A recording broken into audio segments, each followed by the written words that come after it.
إلى هذه أهوال كنة صالحة إلى حضرة نبي المصطفى رسول الله صلى الله عليه وسلم وإلى إخوانه من الأنبياء والمرسلين والشهداء والصالحين والملائكة المقربين خصوصا شيخنا الأكبر Imam Junaid al-Baghdadi wa khususan yang santri malim Syahib Abdul Halim wa bil khusus Roman baik kebir waswaju muduratihim wa ila khususan Imam Tajuddin Ibnu Athaillah Al-Fatihah.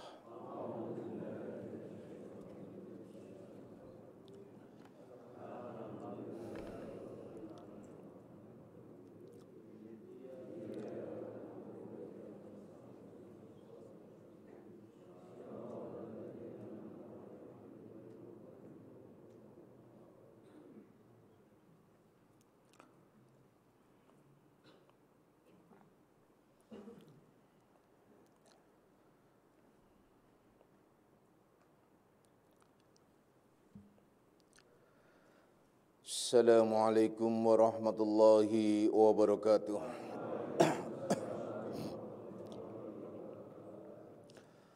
Alhamdulillahilladzi karrama bani adama wastafa minhumul ulama wa akhtara minhumuz zuhada wal hukama wal kurama wa faddala minhumul arifina billahi wassifati wal asma wa azaqahum lazzatal mahabbati wa tallahum haqiqatil asya'i minal ardi was sama wassalatu wassalamu ala sayyidina Muhammadin khatamil anbiya alladzi khuliqa min zatihi wa minhu jami'ul asya wa ala alihi wa ashabis sadatil awliya wa ala tabi'in wa tabi'it tabi'ina lahum bi ihsanin ila yaumil jazaa. Subhanaka la ilma lana illa ma 'allamtana innaka antal alimul hakim. Wa la haula wa la quwwata illa billahil aliyil azim. Amma ba'd. Ma'asyiras salikin, kaum bapak dan kaum ibu jamaah pesantren Akmaliyah, anak-anak rohaniahku semuanya, baik yang hadir secara jasmani maupun nafsani, baik yang mendengarkan langsung di pesantren Akmaliyah maupun yang melalui radio online Akmaliyah. Insya Allah, mudah-mudahan di malam Sabtu ini kita bersama-sama mendapatkan limpahan rahmah, maghfirah serta hidayahnya. Amin ya rabbal alamin. Anak-anakku semuanya, mari kita lanjutkan kajian kita di dalam membahas kitab Syarah Hikam Ibnu Athaillah, di mana kita masih membahas tentang berbagai macam persoalan-persoalan yang terkait dengan masalah perjalanan seorang salikin menuju kepadanya. Pada kajian yang lalu telah dibahas al-haqqu laisa bimahjubi wa innamal mahjubu anta anin nadhari ilaih, yakni bahwasanya al-haq Allah Subhanahu wa taala dimaksud ialah tidak terhijab oleh sesuatu apapun, sebab tidak mungkin adanya sesuatu yang dapat menghijabi Allah Subhanahu wa taala. Jadi, yang terhijab pada hakikatnya ialah diri manusia itu sendiri, bukan Allah. Manusia yang terhijab melihat Allah karena sangka yang ada pada dirinya atau zon yang ada pada dirinya. Sudah Bapak jelaskan pada kajian yang lalu, bahkan kajian-kajian sebelumnya.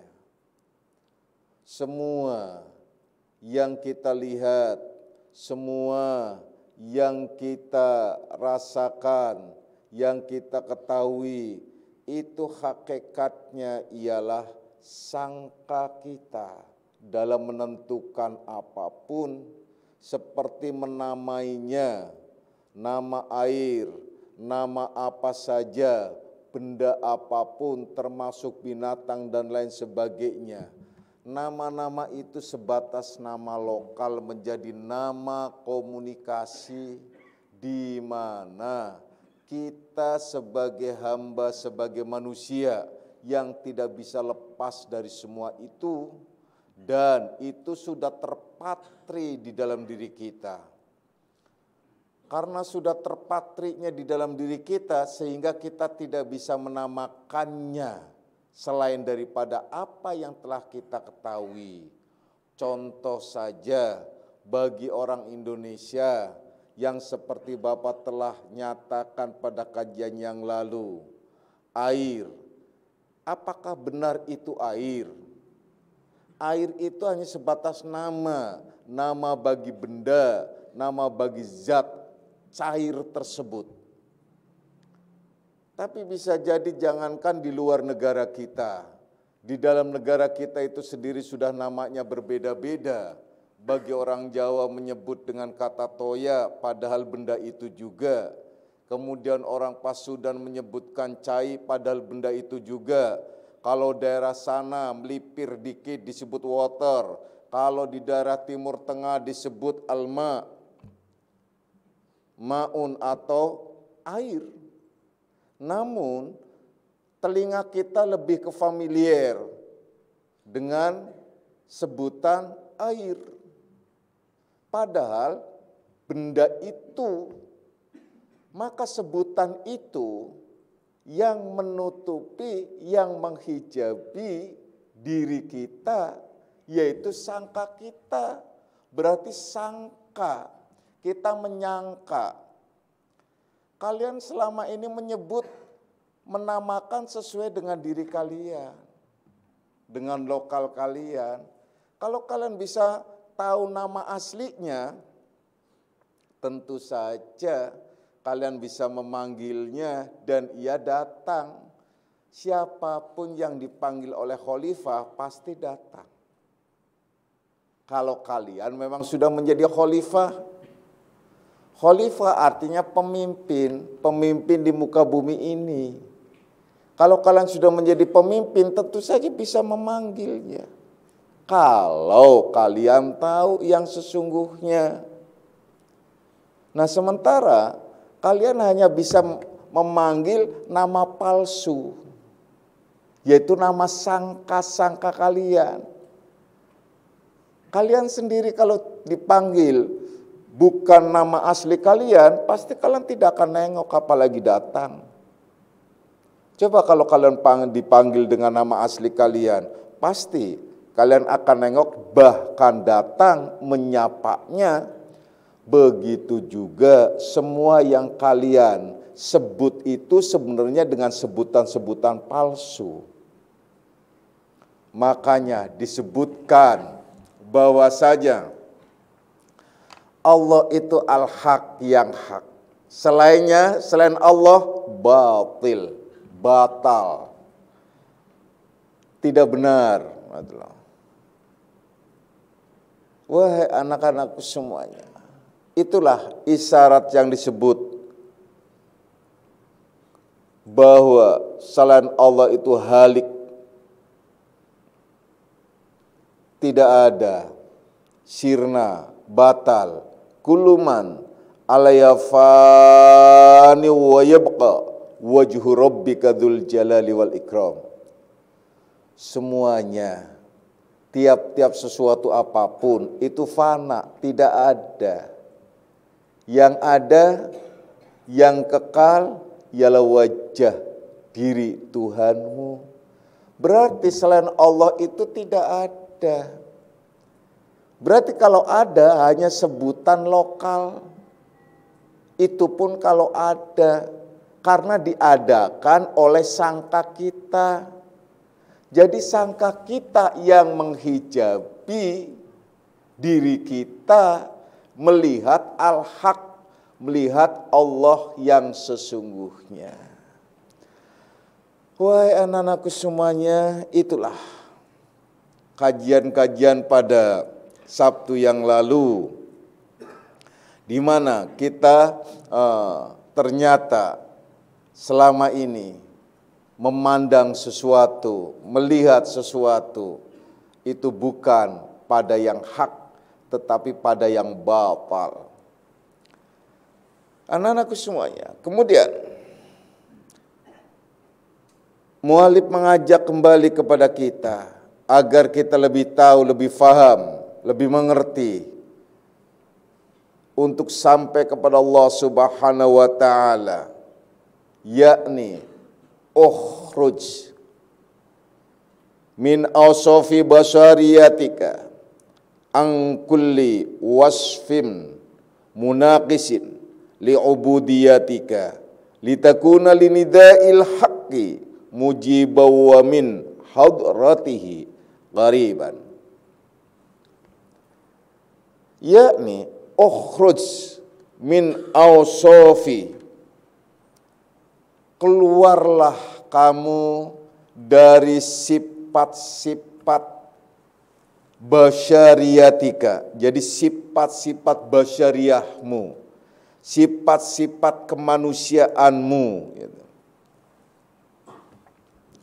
Angkuli wasfim munaqisin li'ubudiyatika, yakni ialah semua sifat yang menyalahi kehambaanmu,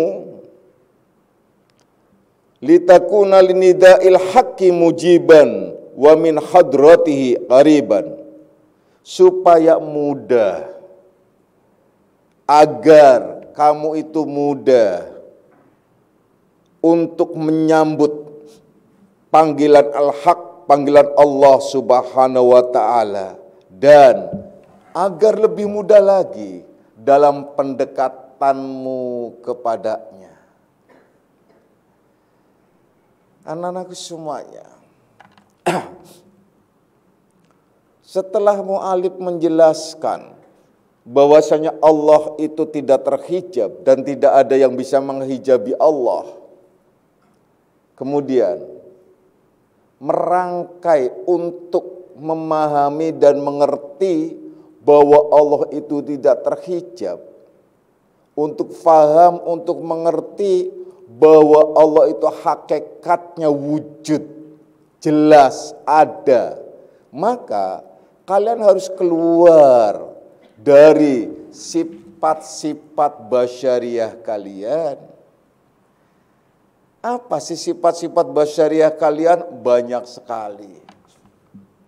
Kalau di sini dijelaskan bahwasanya sifat-sifat basyariah yang ta'aluk pada pekerjaan agama itu ialah ada, bisa dibagi pada dua bagian.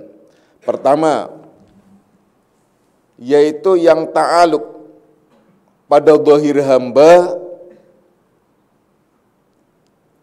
segala anggotanya, yaitulah segala bentuk amaliyah, amal ya, amal perbuatan. Yang kedua, yaitu yang ta'aluk pada batinnya, yaitu dalam hatinya, yang disebut ialah i'tiqad. Nah, jadi kalau lahiriah disebut amal, perbuatan. Yang batinnya disebut i'tiqad. Kemudian juga masalah yang zahiriyah juga ada terbagi dua. Masalah zahiriyah juga terbagi dua. Yang masalah amal ya. Pertama, yaitu barang yang muwafaqat, ia bagi segala perintah seperti yang disebut taat. Nah, yang pertama, jadi sesuatu yang sesuai dengan perintah Allah, nah, itu disebut taat. Nah, taat ya. Itu yang pertama. Yang kedua, yang menyalahi, yang melanggar segala perintah-perintah Allah disebut ialah maksiat. Itu hal-hal yang zahiriyah, yang disebut amaliyah, amal. Saya ulangi lagi, mungkin keder soalnya. Yang terkait dengan masalah agama, sifat itu dua. Pertama zahiriyah, dan lahiriah. Zohiriyah itu terkait dengan amal perbuatan. Yang batiniah terkait dengan masalah i'tiqad. Ini dua nih udah. Nah, dua ini, dohir dan batin ini terbagi dua juga.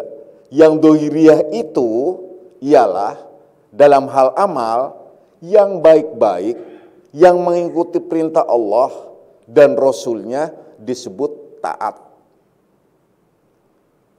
Yang kedua, sesuatu yang melanggar perintahnya disebut maksiat. Ini yang dohiriyah, dua lagi. Yang batinnya juga ada dua. Nah, yang dua nih. Yang batinnya juga ada dua, yaitu yang disebut i'tiqad tadi. Yaitu di sini disebutkan sesuai yang muwafaqat pada hakikat. Yaitulah yang disebut, yang dinamakan iman dan ilmu. Iman dan ilmu. Yang kedua ialah sesuatu yang menyalahi bagi hakikat. Yang menyalahi bagi hakikat, yaitu pada batiniahnya, ialah disebut nifak, fasik, atau yang disebut jahil. Nah, itu. Fasik, nifak, fasik, atau jahil. Bodoh, jahil murokab, bahkan bodoh yang bersusut-susut. Jadi jelas bahwasanya yang dikehendaki sifat dalam hal agama, Bapak ulangi lagi supaya jelas, sifat dalam hal agama itu adalah dua. Sifat dalam hal agama ya, bukan bukan kaitannya dengan dalam diri manusia, sifat manusia, sifat yang terkait pada masalah agama, yaitu dua, lahir dan batin. Lahir dan batin. Lahiriah ialah disebut amal, batiniah disebut i'tiqad. Dalam hal amal itu ada dua, yang lahiriah tadi, yaitu pertama, yang disebut yang mengikuti perintah Allah disebut taat. Yang meninggalkan perintah Allah disebut maksiat. Dua. Yang batin itu dua juga. Ya.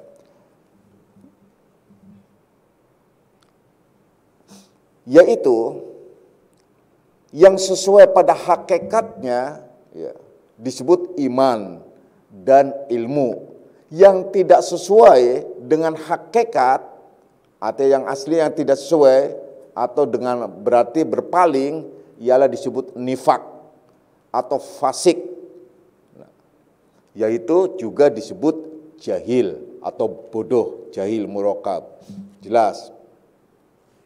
Sedangkan yang dikehendaki di sini dalam ukhruj min awsafi basariyatika angkulli wasfim munaqisin li'ubudiyatika litakuna linida'il haqqi mujiban wa min hadratihi qariban.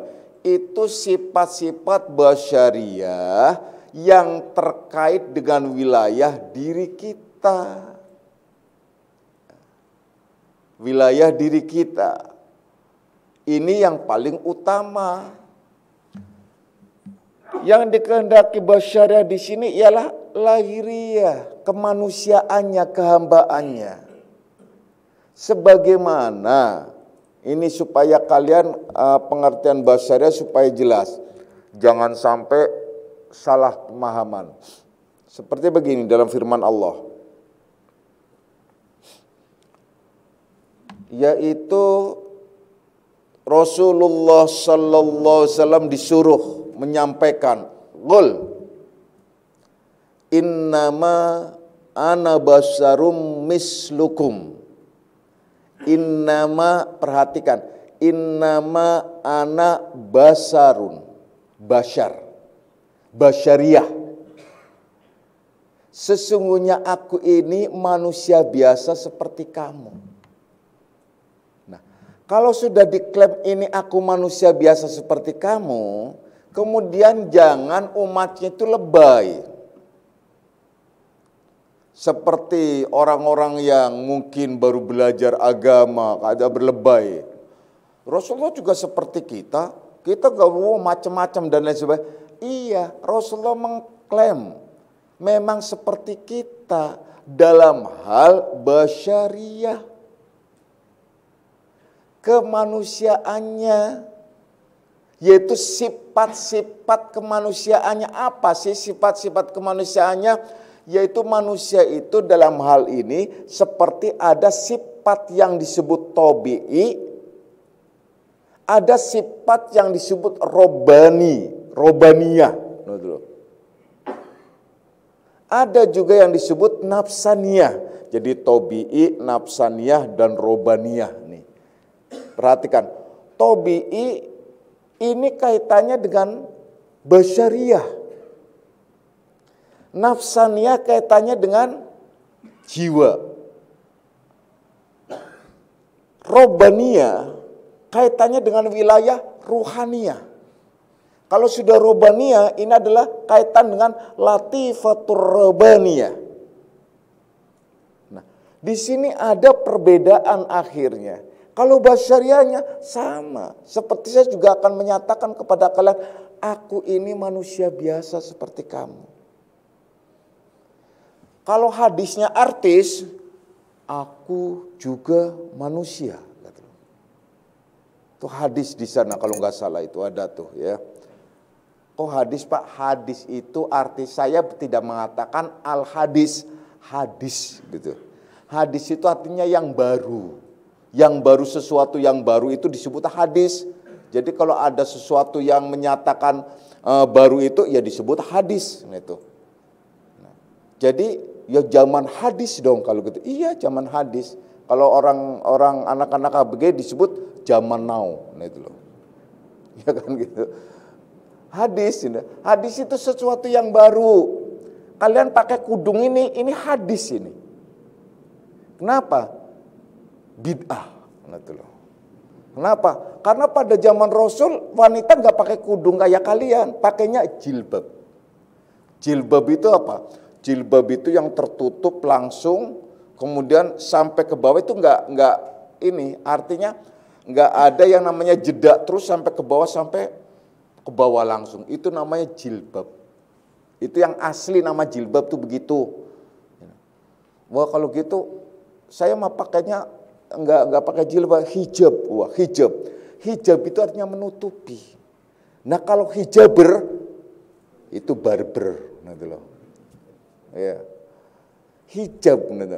Jadi jilbab itu ialah, kalau kalian mungkin yang anak-anak muda sekarang sih mungkin sudah nggak tahu. Kalau kalian yang orang yang agak tuaan dikit lah gitulah, ya setengah tua lah, set gitu ya, setengah tua. Nah, wanita setengah tua itu singkatannya waset, gitu.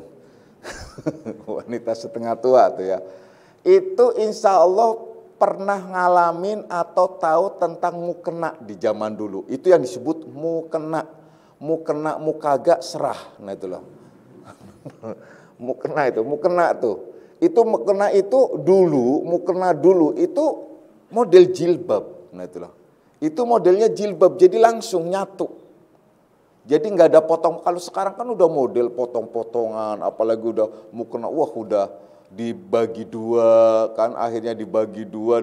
Dulu enggak, yang disebut jilbab begitu. Apalagi kalau kalian dulu suka keluar kota, kalau di masjid-masjid itu ada mukena itu tuh. Kalau yang nggak bawa mukena pakai mukena itu, pas masuk langsung pingsan, bau gitu. Wah nggak pernah dicuci kan, udah kena wudhu terus. Nah itu disebut jilbab. Nah itu yang dikehendaki jilbab. Jadi kudung-kudung itu kalau disebut hadis ya hadis. Nah yaitu yang disebut sesuatu yang baru. Nah sesuatu yang baru disebut bid'ah. Nah sesuatu yang bid'ah disebut dolalah. Nah repot lagi kan, sesat lagi, udah kan makin repot lagi. Dah kita nggak bahas itu. Persoalannya ialah di sini bahwasanya ya Rasulullah Sallallahu Alaihi Wasallam disuruh menyatakan ana basyarum mislukum, aku manusia seperti kamu, biasa. Itu dalam hal apa? Dalam hal basyariah. Dalam hal basyariah.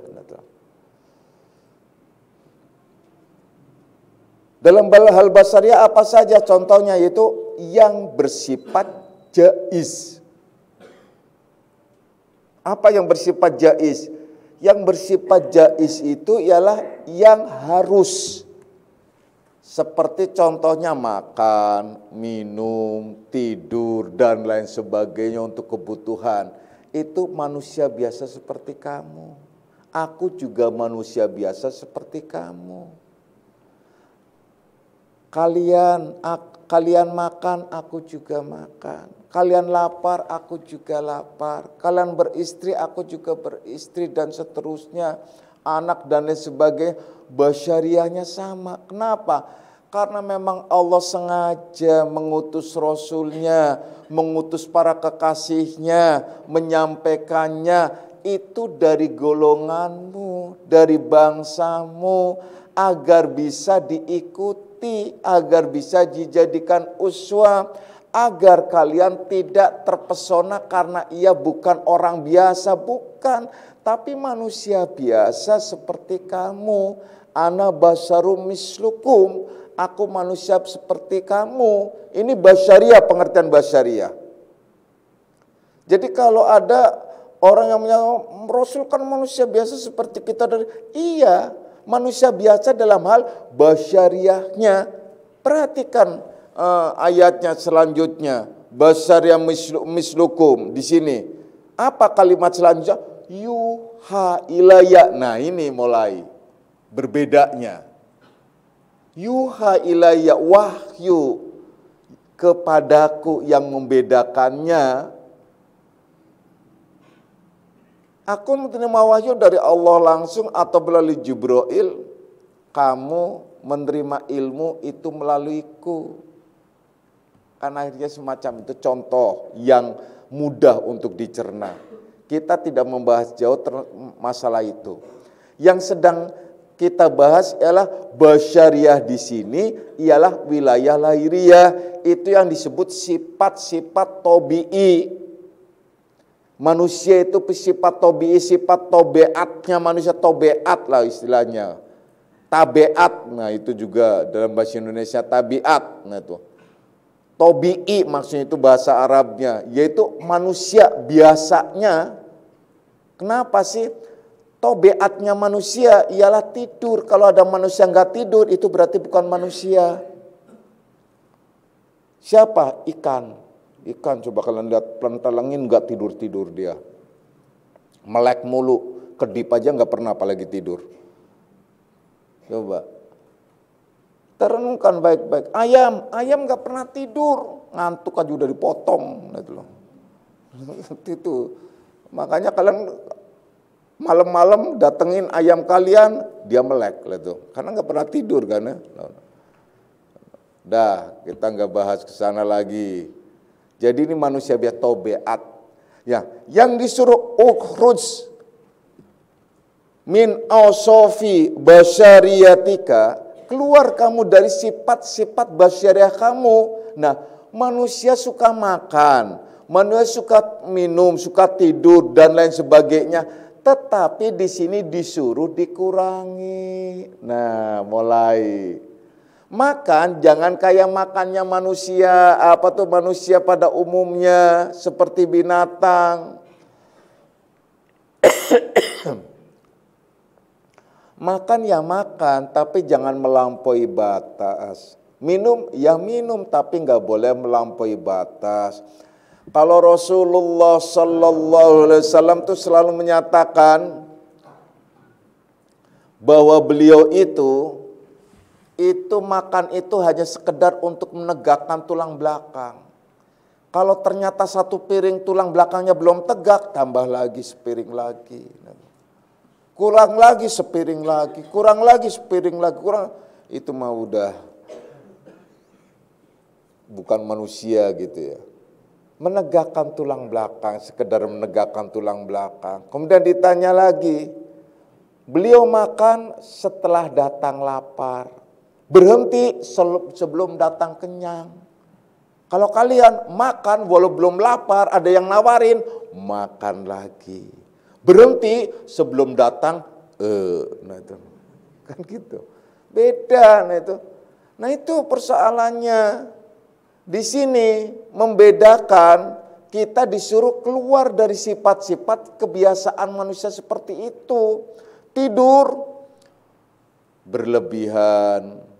Kalau tidur yang benar ialah saatnya pagi sebelum waktu subuh atau paling lambat waktu subuh sudah terjaga untuk sholat subuh. Kan begitu.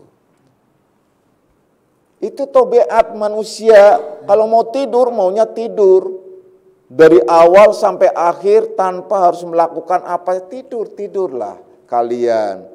Karena memang mata juga punya hak untuk ditidurkan, untuk istirahat. Semuanya untuk diistirahatkan. Makan, minum, tidur, bersenggama semua adalah manusiawi. Itu boleh kalian lakukan, tidak dosa. Bahkan ada kalanya makan itu wajib untuk mempertahankan hidup. Minum itu wajib untuk mempertahankan hidup. Bahkan orang puasa menjadi haram kalau akan mencelakainya, dan banyak lagi hal-hal lain. Itu tabiat manusia. Jadi sifat-sifat basyariah manusia. Berbeda tadi yang Bapak jelaskan dari dua perkara dalam hal urusan agama. Dalam hal urusan agama lahiriah dan batiniah. Lahiriah dalam urusan amal, batiniah dalam urusan i'tiqad. Amal kaitannya ada yang baik dan yang buruk. Yang baik disebut taat, yang buruk disebut maksiat. I'tiqad ada juga yang baik dan yang buruk. Yang baik disebut iman dan ilmu, yang buruk disebut nifak dan jahil.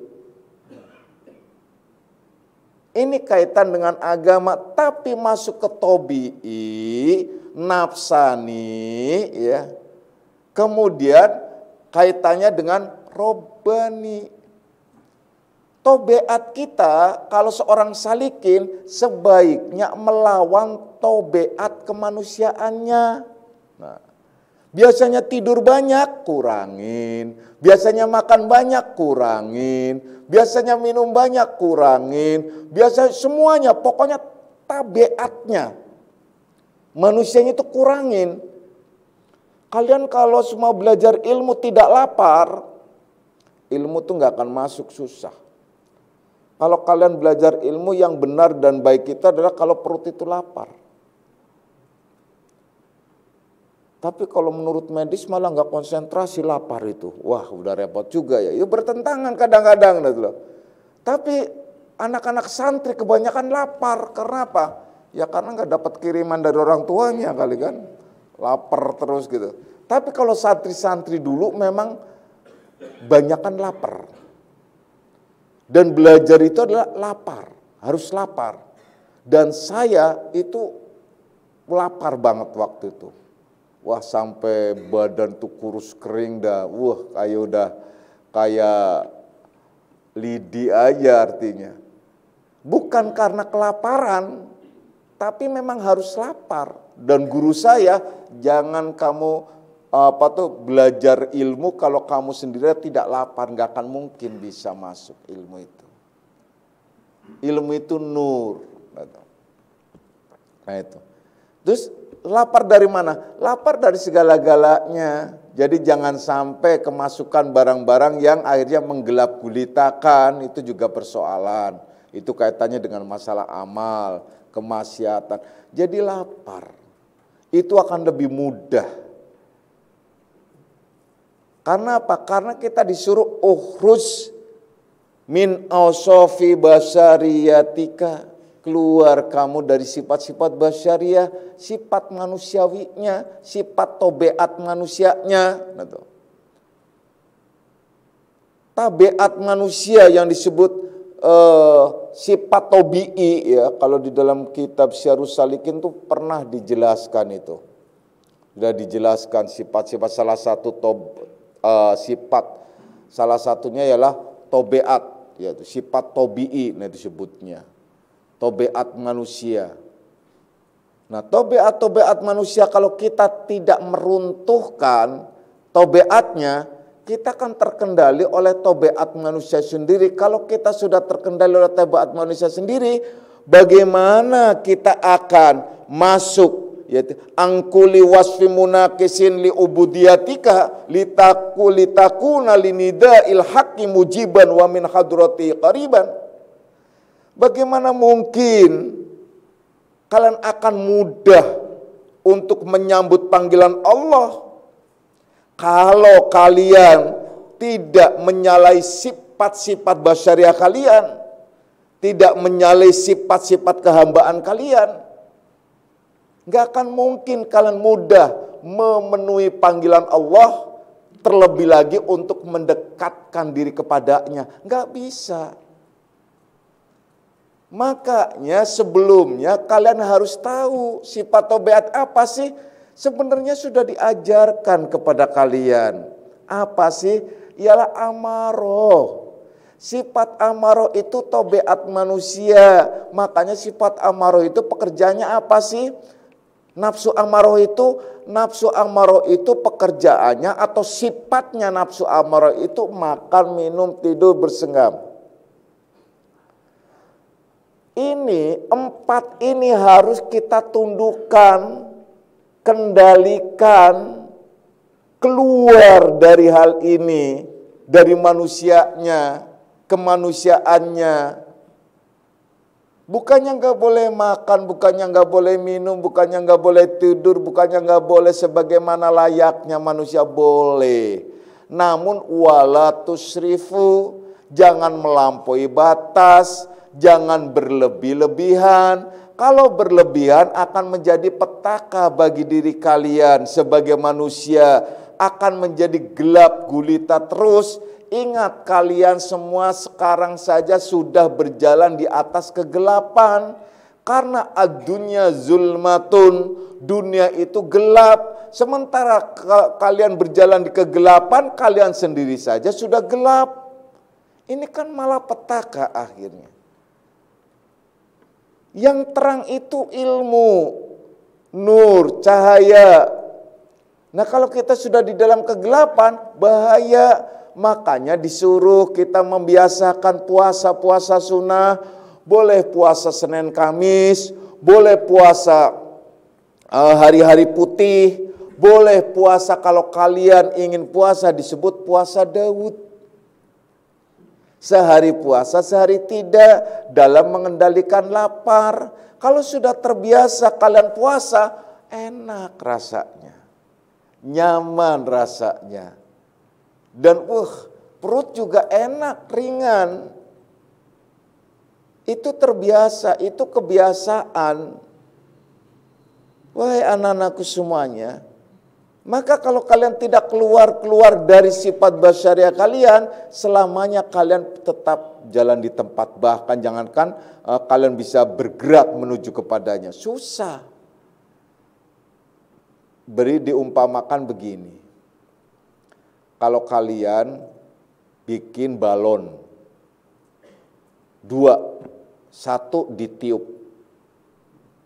kosong tuh isinya udara, satunya diisi air. Coba, yang terbang yang mana? Yang melayang itu adalah yang isinya kosong, udara. Yang isinya air, jangankan ke atas, bawah mulu blebak-blebek gitu loh. Nah, manusia itu juga begitu. Kalau kalian sudah mulai kosong, keluar kalian dari sifat-sifat basyariah kalian bisa mudah untuk mendekatkan diri kepada Allah, mudah untuk memenuhi panggilan Allah. Apa saja pada saat Allah memanggil, dalam arti memanggil untuk ibadah, atau memanggil untuk mendekatkan diri kepada Allah Subhanahu wa ta'ala. Setelah kalian keluar dari sifat-sifat basyariah, mulai kalian keluarkan sifat-sifat majmumah yang ada di dalam diri kalian. Nah, udah mulai masuk ke sana. Di sini sudah mulai memakai istilah teori gitu, yang diberikan oleh orang-orang ahli tasyawuf ialah dengan tahalli, tahalli dan tajalli. Tahalli kalian keluarkan, kosongkan segala sifat-sifat yang majmumah, sifat-sifat yang tercela. Apa saja sifat-sifat yang majmumah, yang tercela, ini sedang diuraikan, sudah diuraikan, yaitu di kajian senja Ahad, malam minggu, besok malam contohnya. Kemudian masukkan hiasi dengan sifat-sifat yang mahmudah, yang terpuji, haliyah. Ini juga sedang diuraikan di jilid yang keempat, yaitu kitab Syarhus Salikin. Sifat-sifat yang terpuji. Jadi kosongkan segala sifat-sifat yang majmumah, yang tercela, yaitu hasud, takabur, hibah, namimah, ghodab, riya, hubud dunya, hubul jah, hubul mal. Banyak lagi sifat-sifat yang semacam itu. Ada lagi sum'ah, ada lagi hijab, ada lagi futur, kasal, malal. Itu sifat-sifat majmumah yang harus juga dikeluarkan. Ukhruj min ausofi, dari sifat-sifat, termasuk sifat-sifat basyariyah. Maka sifat-sifat basyariyah akan meningkat pada sifat-sifat nafsaniyah, sifat-sifat yang ada di dalam diri. Kalau orang-orang awam cukup dengan sifat basyariyah dan akhirnya secara umum hanya mengenali tentang sifat-sifat yang terkait dengan agama yang awal mula tadi Bapak jelaskan, yaitu agama, yaitu tentang dua, yaitu apa saja sih? Hal yang lahiriah dan yang batiniah. Yang lahiriah disebut amal, yang batiniah disebut i'tiqad. Dalam hal amal, yang lahiriah ialah yang baik-baik, yang mengikuti perintah Allah dan Rasulnya disebut taat. Yang melanggar perintah Allah dan Rasulnya disebut maksiat. Yang batiniah ialah i'tiqad, sesuatu yang sesuai dengan hakikatnya ialah iman dan ilmu. Yang tidak sesuai dengan hakikatnya ialah nifak dan jahil. Ini secara umum, hanya sebatas itu. Kalian diajak untuk lebih jauh karena apa? Karena kalian akan sampai kepada hadratihi qariban, yaitu untuk sampai kepada pendekatan diri kepada Allah Subhanahu wa taala. Maka diajak untuk tidak sekedar keluar dari basyariyah, yang berarti kita suruh keluar dari nafsu amaroh, ya. Basyariyah itu nafsu amaroh, gitu. Kita juga keluar dari nafsu yang disebut lawamah dan sawalat. Dan inilah hakikat perintah. Khorojta angka, keluar engkau dari engkau. Keluar engkau, hai sifat-sifat basyariyah, dari sifat-sifat yang hakiki, yaitu insan hakiki. Khorojta angka, keluar engkau, hai insan basyariyah. Dari siapa? Insan hakiki. Sehingga akhirnya seperti seperti menguliti sesuatu untuk mencapai kepada hakikat sesuatu. Keluar, khorojta angka. Jadi jangan kalian membayangkan khorojta angka itulah keluar engkau dari diri engkau, kemudian kalian kebayang kayak keluar. Bukan hanya sebatas itu. Itu adalah puncaknya. Kalau sudah sampai pada hakikat wujud, Nah, sebelum sampai kepada hakikat wujud, kalian harus keluar dari basyariah kalian seperti sudah Bapak urut tadi. Kalau yang umum dalam hal agama itu tadi seperti lahir batin dibagi dua semua. Kalau kalian ingin sampai kepadanya dalam pendekatan diri kepadanya, maka berproses keluar basyariah. Pertama, keluarkan dari sifat-sifat basyariah kalian ialah nafsu amaroh. Yaitu yang kerjanya makan, minum, tidur, bersenggama, itu yang tidak boleh berlebihan, melampaui batas.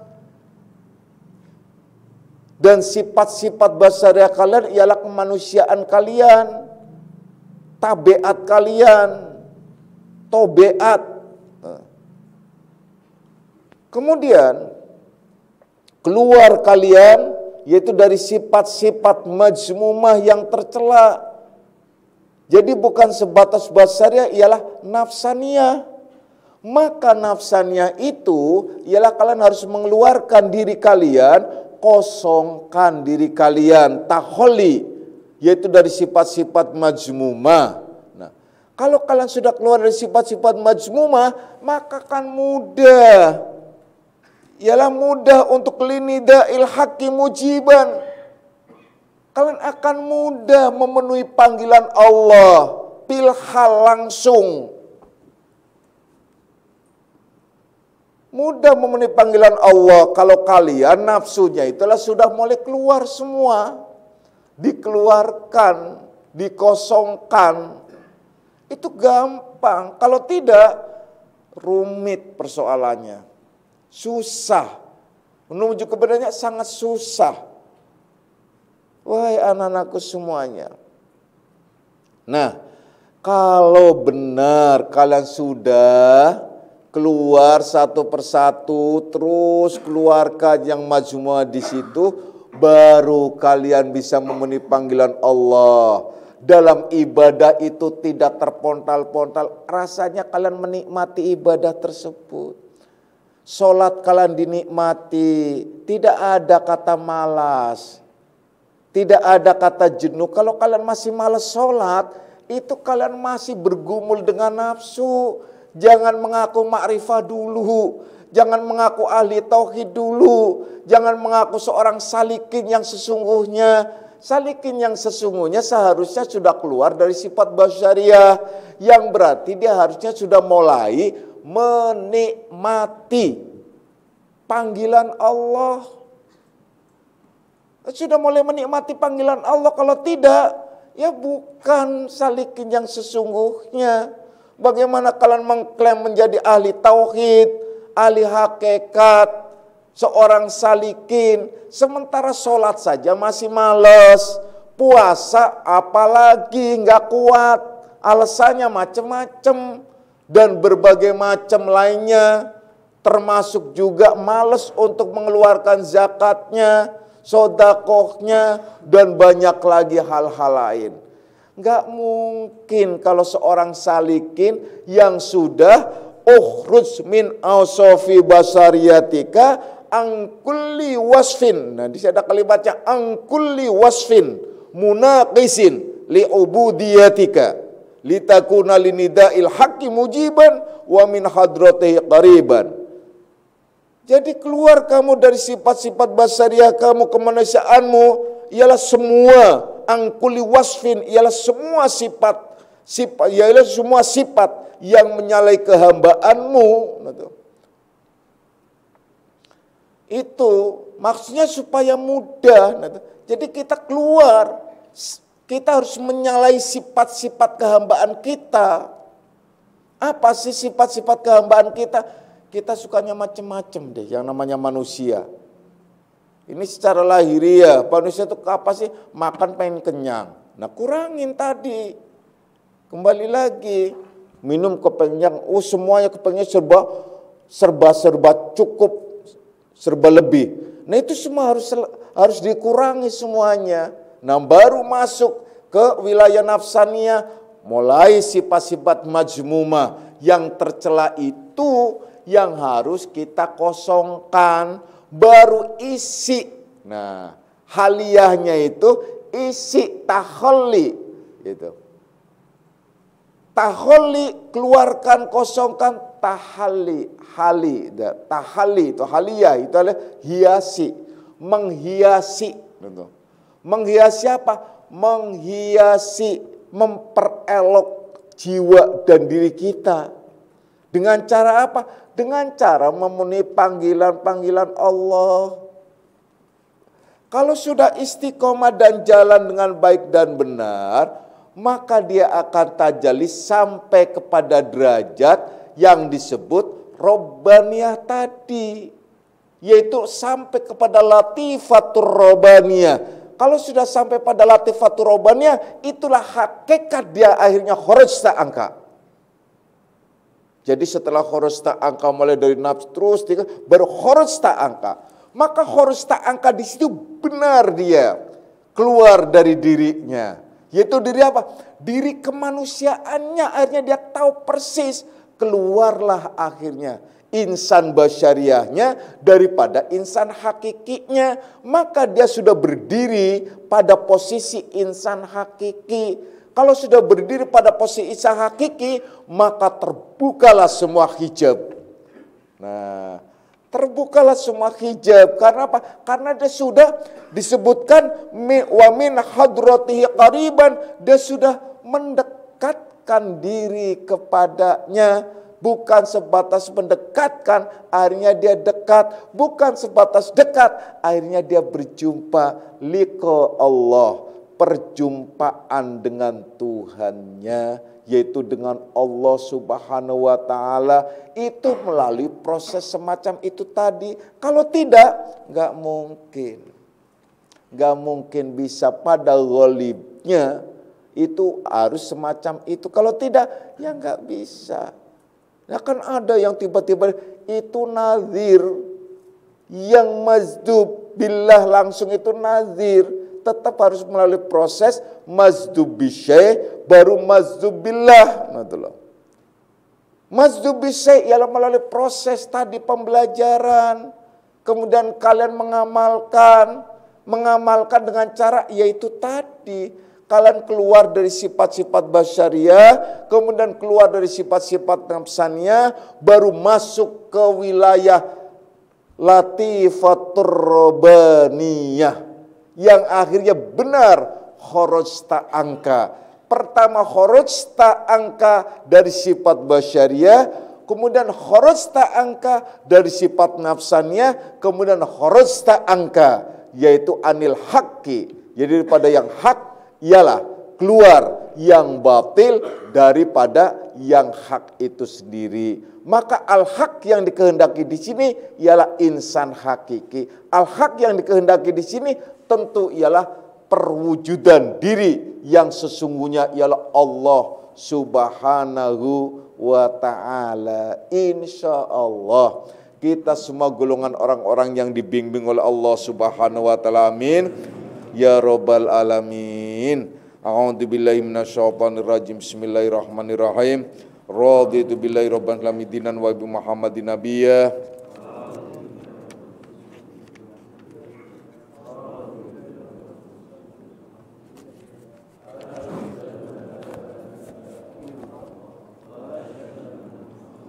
Hadanallahu wa iyyakum ajma'in wa lafu minkum. Wassalamualaikum warahmatullahi wabarakatuh.